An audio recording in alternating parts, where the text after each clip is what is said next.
Je viens pour la première fois sur Infusion vous parler de la nouvelle naissance. La thématique de ces enseignements qui vont se faire en 3 épisodes, c'est comprendre la nouvelle naissance. Nous sommes dans un moment de notre vie où aujourd'hui tout est confiné à la religion. Vous avez vu certainement sur Infusion, Papa Ado vous parler de l'église qui se perd. On a parlé de l'église davidéenne, on a parlé de l'église jézabélisée. Mais où est-ce qu'on va? L'homme n'est toujours pas sauvé. Dans la dernière émission, il dit qu'on n'est pas sauvé. Nous ne sommes pas sauvés. Alors que Dieu a tout fait pour que nous soyons sauvés. Comment comprendre la nouvelle naissance? Si on parle de nouvelle naissance, cela présuppose qu'il y a une première naissance. Et cette première naissance doit être comprise comme d'abord la naissance spirituelle et ensuite la naissance physique. De la même façon, au moment où on parlera de la nouvelle naissance, on parlera de la nouvelle naissance spirituelle parce que la première naissance spirituelle a été perdue. On va remonter dans Genèse au chapitre 1 et au verset 27. Où la Bible dit clairement que Dieu créa l'homme. Il créa l'homme et la femme. Nous sommes au commencement de toutes choses. Il s'agit ici d'un homme spirituel. Il s'agit ici d'un homme qui est ami avec Dieu, d'un homme qui parle avec Dieu, d'un homme qui entend les paroles qui sortent de la bouche de Dieu.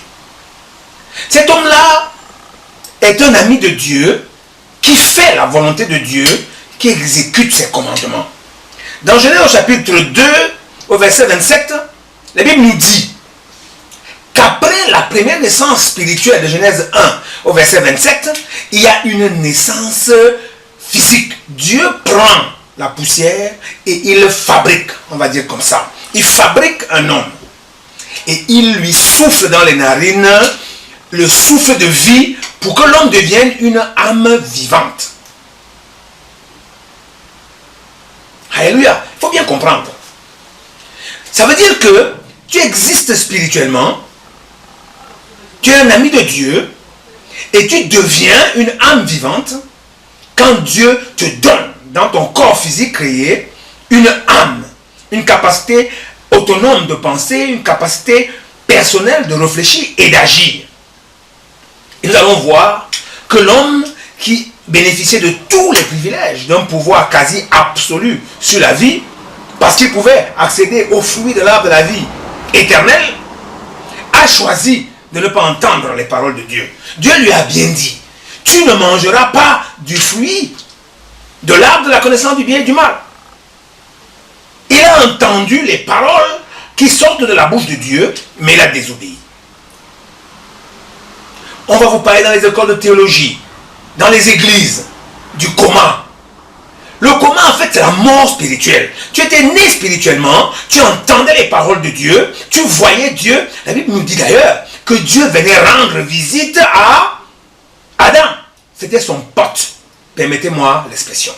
Son ami, il causait. Il venait bavarder avec lui sur le soir et sur le matin. Et puis, brusquement, l'homme dit, parce qu'il a désobéi, bien qu'il entendait les paroles sortant de la bouche de Dieu, il a mangé le fruit défendu et il est mort spirituellement. La Bible nous dit qu'il a été chassé du jardin. Il faut que nous soyons clairs pour dire au peuple de Dieu aujourd'hui que le jardin d'Éden était du type du royaume des cieux. Le lieu où tu as tous les avantages, où la vie éternelle t'est acquise, où tu peux tout faire. Mais tu choisis délibérément parce que tu as un surmoi gros comme le building center, tu dis que non, tu vas sortir de la présence de Dieu. Amen. Tu es donc mort spirituellement. Voilà ce qui est arrivé au commencement des choses. Et Dieu, dans sa miséricorde, a envoyé les prophètes mais qu'est-ce que ces gens me cherchent? Il a parlé avec Ésaïe, avec Jérémie et Ézéchiel. Il a dit, mais moi j'ai dit à ces gens-là, me voici, je me suis présenté, je suis allé vers eux, ils m'ont rejeté. Ils ont dit, ils ne veulent plus que je sois à leur service. Cette première partie vise à vous dire, au peuple de Dieu, si tu ne comprends pas d'où tu viens, pourquoi est-ce que tu es mort spirituellement? Et pourquoi est-ce qu'il est nécessaire, il est même indispensable que tu naisses de nouveau? Notre Seigneur va le dire à Jean, à Nicodème, dans le livre de Jean, chapitre 3, et au verset 3. Il faut, c'est un impératif spirituel. Tu es mort spirituellement, il faut que tu naisses spirituellement. Mais je veux te dire une chose, que tu n'as peut-être jamais entendu, mon frère, ma soeur. La terre, quand elle a été souillée, Genèse chapitre 6, que le mal était terrible, que les anges même prenaient pour femmes les filles des hommes et faisaient des monstres sur la terre, Dieu a baptisé la terre. Alléluia! Dieu a baptisé la terre. L'eau a submergé la terre. Et tout ce qui était vivant, tout ce qui était déchets, tout ce qui était souillure sur la terre est mort. Et il a pu offrir à Noé une terre libérée, débarrassée de toutes les saletés pour un nouveau départ. Mais la Bible nous enseigne. La Bible nous enseigne que malgré le déluge, avec Sem, Japheth et Cham, le mal a recommencé sur la terre. Il faut bien comprendre une chose, parce que tu as l'autorité et le pouvoir, parce que tu es fait à l'image et à la ressemblance de Dieu, le libre arbitre est ton partage.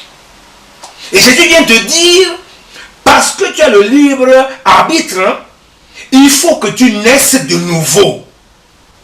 Nicodème était un prêtre, il était un pasteur, il était un enseignant à Jérusalem.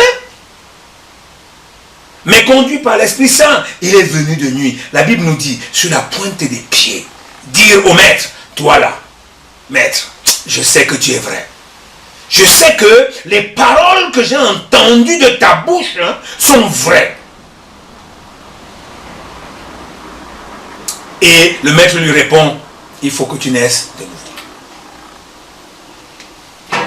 La nouvelle naissance se situe en ces temps de la fin comme le carrefour, le moment essentiel et déterminant qui va faire de ta vie d'homme quelqu'un qui retrouve les privilèges qui étaient les siens au commencement de toutes choses. Parce que tu n'es plus qu'une simple chair, il faut que tu renaisses en esprit, parce que notre Dieu est esprit. Et ceux qui peuvent entendre les paroles qui sortent de sa bouche doivent eux aussi être des esprits. Amen. Et puis dans le livre de Jacques, au chapitre 1, verset 22, la Bible nous dit, il faut mettre en pratique les paroles qui sortent de la bouche de Dieu. Mais pour mettre en pratique des paroles, il faut que tu les aies entendues. Et pour les entendre, il faut que tu renaisses, que tu naisses de nouveau spirituellement. Nous sommes ici à un moment important et nous allons clôturer la première partie de ce message par la nécessité et l'exigence de naître de nouveau. Nous étions nés auparavant, mais nous sommes morts. Nous sommes morts à notre héritage, nous avons perdu nos privilèges, nous ne sommes plus que poussière et nous sommes appelés à retourner à la poussière. Que le Seigneur vous fortifie, que le Seigneur vous bénisse. À très bientôt.